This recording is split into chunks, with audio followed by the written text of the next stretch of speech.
Hi అండి, నమస్తే. నేను మీ Shanti. Welcome back to my channel Shanti's vlogs. ఈరోజు మన వీడియోలో హోటల్ స్టైల్ దబ్బకాయ పచ్చడిని ఎలా చేయాలో చూపించబోతున్నాను. ఈ దబ్బకాయ పచ్చడి చాలా రుచిగా ఉంటుందండి, అలానే సులభంగా కూడా తయారు చేసుకోవచ్చు. ఈ దబ్బకాయ పచ్చడి అన్ని రకాల టిఫిన్స్లోకి బాగుంటుందండి. ఇడ్లీ, అట్టు, పూరి, బోండా ఇలా ఏ టిఫిన్స్లోకైనా చాలా బాగుంటుందండి. మరి ఇంకెందుకండి ఆలస్యం, లేట్ చేయకుండా వీడియోలోకి వెళ్ళిపోదామా? వీడియోలోకి వెళ్లే ముందుగా నా ఛానల్ని సబ్స్క్రైబ్ చేయని వాళ్ళు ఉంటే సబ్స్క్రైబ్ చేయడం మర్చిపోకండి. దబ్బకాయ పచ్చడి కోసం నేను ఇక్కడ ఒక దబ్బకాయని తీసుకున్నానండి. ఇది పసుపు పచ్చగా ఉంది కదండి. ఇలా పసుపు పచ్చ కలర్లో ఉన్న దబ్బకాయని తీసుకుంటే మనకి పచ్చడి బాగుంటుంది. అదే ఆకుపచ్చ కలర్లో ఉంటే తీసుకుంటే అది కొంచెం వగరుగా ఉంటుందండి. ఇలా దబ్బకాయని తీసుకొని పైన చెక్కు అంతా తీసేసుకోవాలి. అదే మనం దబ్బకాయ ఊరగాయ పెట్టుకునేటప్పుడు మనం చెక్కుతో సహా మనం ముక్కలుగా కట్ చేసుకోవాలి. ఆవకాయ ఎలా పెట్టుకుంటామో అలానే ముక్కలుగా కట్ చేసేసుకుంటే సరిపోతుంది. ఇలా పైన చెక్కు అంతా తీసేసుకోవాలండి. ఇలా చెక్కు తీసేసుకున్నాక మధ్యలోకి కట్ చేసుకోవాలి.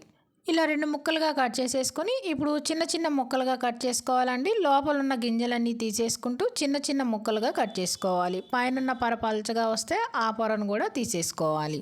చూడండి, ఈ విధంగా మనకి బత్తాయికాయ ముక్కల్లాగా, నారింజకాయ ముక్కల్లాగా ఎలా వస్తాయో అలా ముక్కలు ముక్కలుగా వస్తుంది. చాకుతో ఇలా ముక్కలుగా కట్ చేసేసుకొని లోపల ఉన్న గింజలన్నీ తీసుకోవాలి. పైన పొర అంతా తీసేసుకొని లోపల ఉన్న గింజలంతా తీసేసుకొని చిన్న చిన్న ముక్కలుగా కట్ చేసుకోవాలి.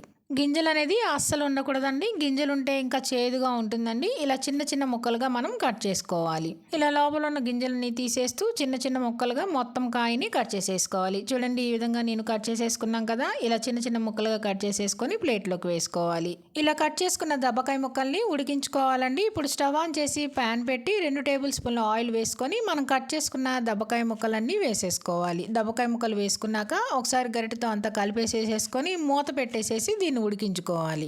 కొంతమంది తొక్కతో సహా చేస్తూ ఉంటారండి. ఉడకటానికి కూడా టైం పడుతుంది, అలానే చేదుగా కూడా ఉంటుందండి. చాలా అంటే చాలా చేదుగా కూడా ఉంటుంది. ఇది ఇలా బాగా ఉడికింది కదండి. ఇప్పుడు ఇందులో తగినన్ని నీళ్లు పోసేసుకొని మంటని మీడియం ఫ్లేమ్లో పెట్టి ఉడికించుకోవాలి. మీకు కొంచెం హోటల్ స్టైల్లో లాగా పాల్చగా కావాలంటే మరి కొంచెం నీళ్లు ఎక్కువ పోసేసుకొని మగ్గించుకోవచ్చు. లేకపోతే మీరు నీళ్లు పోసుకోకుండా మొత్తం నూనెతోనైనా మగ్గించుకోవచ్చు. అలా అయితే పచ్చడి కొంచెం గట్టిగా ఉంటుంది కాబట్టి నేను నీళ్లు పోసుకొని ఉడికించుకుంటున్నానండి.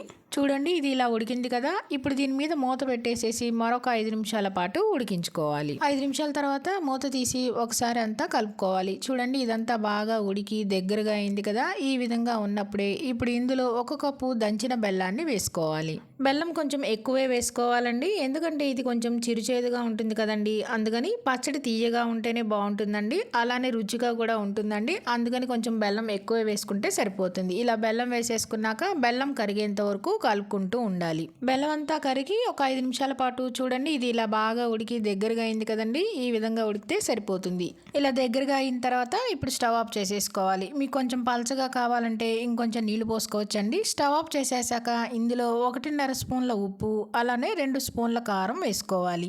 నేను ఇక్కడ ఒక దబ్బకాయతో చేస్తున్నాను కదండి. ఈ కొలతలు అయితే సరిపోతాయి. కొంచెం ఉప్పు కారం ఎక్కువ తినేవాళ్ళు మరి కొంచెం వేసుకోవచ్చు. అలానే ఇందులో మెంతిపిండి, ఆవపిండి కూడా వేసుకుంటూ ఉంటారండి. మీకు కావాలంటే 1/2 టీ స్పూన్ మెంతిపిండి, అలానే 1/2 టీ స్పూన్ ఆవపిండి కూడా వేసుకొని కలుపుకోవచ్చు.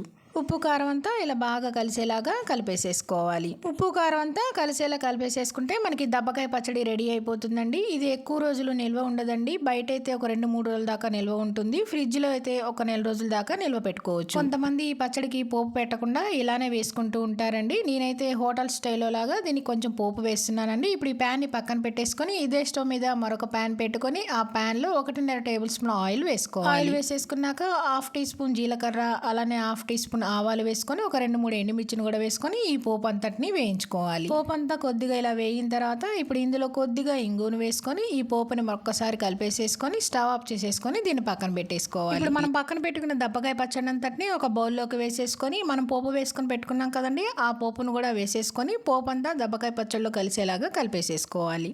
అంతేనండి, దబ్బకాయ పచ్చడి రెడీ అయిపోయింది. ఇది అన్ని రకాల టిఫిన్స్లోకి పుల్ల పుల్లగా, కారం కారంగా, తీయగా చాలా బాగుంటుందండి. చాలా రుచిగా కూడా ఉంటుంది, అలానే ఆరోగ్యానికి కూడా చాలా మంచిదండి. మరి ఇంకెందుకండి ఆలస్యం, ఈ దబ్బకాయ పచ్చడిని మీరు కూడా తప్పకుండా ట్రై చేయండి. ట్రై చేసి మీకు ఎలా వచ్చిందో కామెంట్స్లో తెలియచేయటం మర్చిపోకండి.